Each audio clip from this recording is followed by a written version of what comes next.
Bonjour, je suis Souleymane, responsable du pôle juridique de l'association Union de la Sagesse Populaire, dont l'objet est le soutien à la promotion des droits de l'homme. Nous soutenons actuellement le collectif SNCF Droit à la différence, composé de cheminots ayant été victimes de violences psychologiques, de l'ordre du harcèlement moral, des discriminations et du racisme. Je vais vous laisser le soin de vous présenter dans un premier temps. Écoutez, moi je suis Tariq Ramadan, je suis professeur d'études islamiques contemporaines à l'université d'Oxford, entre autres différentes fonctions et j'essaye autant que faire se peut d'écrire des livres liés à ces questions. Enchanté, Monsieur Ramadan. Nous aimerions connaître dans un premier temps quel est votre sentiment concernant le racisme et les discriminations dans leur généralité. Écoutez, je pense que dans l'intitulé même de votre organisation, elle est liée aux droits humains. Et les droits de l'homme, l'une des caractéristiques et des principes, l'un des principes fondateurs des droits humains, c'est l'égalité de tous les hommes, en naissance et devant la loi. Le racisme et la discrimination, c'est exactement le contraire. C'est établir des hiérarchies qui peuvent être basées sur la couleur, qui peuvent être basées sur la culture. Et aujourd'hui, on a un nouveau type de racisme, qui est un racisme basé sur la religion. Et de ce point de vue-là, c'est pour n'importe quelle femme et n'importe quel homme qui lutte pour la reconnaissance des droits humains et l'égalité des femmes et des hommes, un des principaux champs de résistance, avec cette condition d'après moi, c'est qu'il ne faut établir aucune hiérarchie entre les racismes. Tous les racismes sans exception et toutes les xénophobies sont à bannir et à condamner. Concernant ce collectif, ils ont eu des rapports du défenseur des droits, ils ont eu des plaintes déposées par l'inspection du travail, ils ont eu des condamnations prud'homales définitives en leur faveur, mais aujourd'hui ces victimes n'ont pas accès à la justice pénale. Trouvez-vous cela normal ? D'abord, ce n'est pas normal, mais en amont, il y a un vrai problème. En amont, c'est que déjà, il y a une loi, et la loi, elle est très très claire. Et puis ensuite, il y a des règlements internes. Puis ensuite, normalement, toute institution, toute entreprise doit avoir le respect de la loi quant à son institution et le respect de son règlement interne quant à son fonctionnement.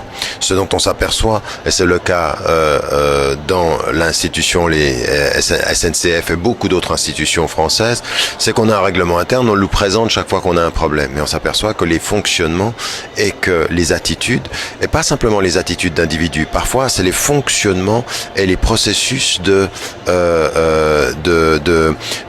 d'évolution des travailleurs dans l'institution, c'est-à-dire de progression dans le salaire, de progression dans le statut, mais il y a des blocages. Il y a ce qu'on appelle le plafond, qui est un plafond transparent que personne ne voit, mais auquel beaucoup se cognent.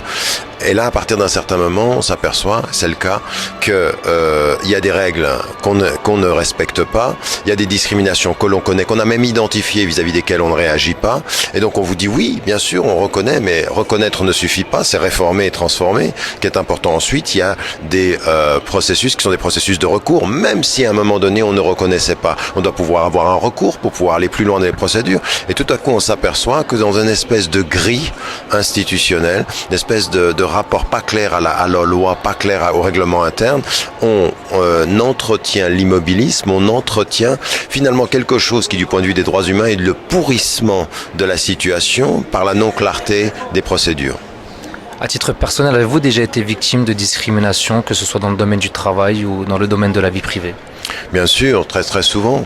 Moi déjà, j'étais jeune d'origine égyptienne en Suisse. Il n'y avait pas beaucoup d'étrangers à ce moment-là.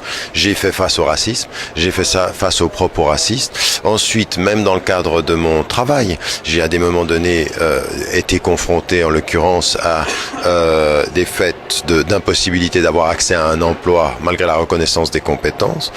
Et puis, beaucoup plus clairement, en France aujourd'hui, je fais face à des réalités absolument incroyables. C'est le seul pays au monde, le seul, je dis bien pays au monde, dans lequel je ne peux pas intervenir dans une université, parce que quand on m'y invite, tout à coup, il y a soit des services, soit des pressions, soit des téléphones qui viennent, d'on ne sait où, alors on sait trop bien, qui empêchent cette parole-là, et on s'aperçoit d'une valeur qui est la liberté d'expression, qui est protégée par la loi et pas appliquée par les institutions et pas appliquée par ceux qui défendent la liberté d'expression. Donc ça fait longtemps, ça fait plus de 30 ans que je fais face à cela, plus de 30 ans que je continue à penser qu'il faut faire ce que vous faites, à savoir institutionnaliser les processus de résistance en disant on ne peut pas laisser faire ça, il y a une loi dans ce pays, il y a des règles, il y a des règlements intérieurs, il faut les respecter. Si vous ne les respectez pas, on va continuer la voie de la procédure légale. Pourquoi ? Parce qu'on est des citoyens, parce qu'on est des femmes et des hommes qui vivons dans ce pays et qu'on veut que notre présence soit respectée dans l'essence, c'est-à-dire pas de racisme, et dans l'emploi, c'est-à-dire pas de discrimination. Le slogan de l'association est la violence recule là où la solidarité avance.